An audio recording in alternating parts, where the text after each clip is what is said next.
What is this? আরে এটা তো একটা কিউব। যাই হোক, এটা বড় কথা নয়, এটা কিউব না কিউব নয়, কিন্তু এখানে মেন যেই বিষয়টা হচ্ছে যে এটা হচ্ছে যে সবথেকে অ্যাকিউরেট কিউব।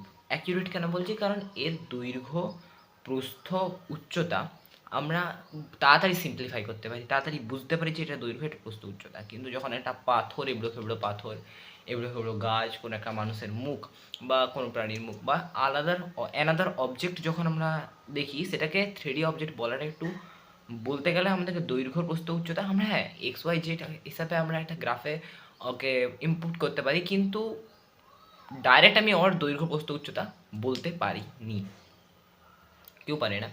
তো এই জন্যে দেখবে অনেক মূর্তিকার আছে যারা কোনো একটা পাথরকে, বড় পাথরকে প্রথমে একটা 3D এরকম সিম্পলিফাই করবে, একটা কিউব আকারে নিবে, তারপর সেখানে কাট করে ছেনি হাতুড়ি দিয়ে কাট করে তারপরে মূর্তি বানানো যায়। বা এখন আবার নতুন যন্ত্র, ইউনিক যন্ত্র চলে এসেছে, সেটা কথা নয়।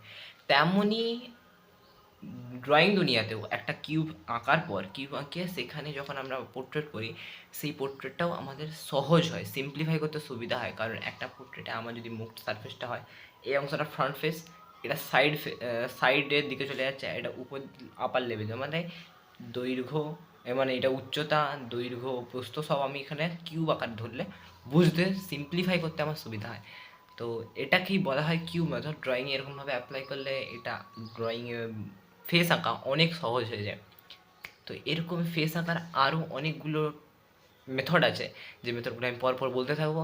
আর যদি এরকম কিছু জানতে চাও, অবশ্যই চ্যানেলটাকে সাবস্ক্রাইব করে রাখবে, পাশে থাকা বেল বাটনটি বাজিয়ে দেবেন। আর ভিডিওটি ভালো লাগলে অবশ্যই লাইক করবে। বাই বাই, দেখা হচ্ছে নেক্সট ভিডিওতে।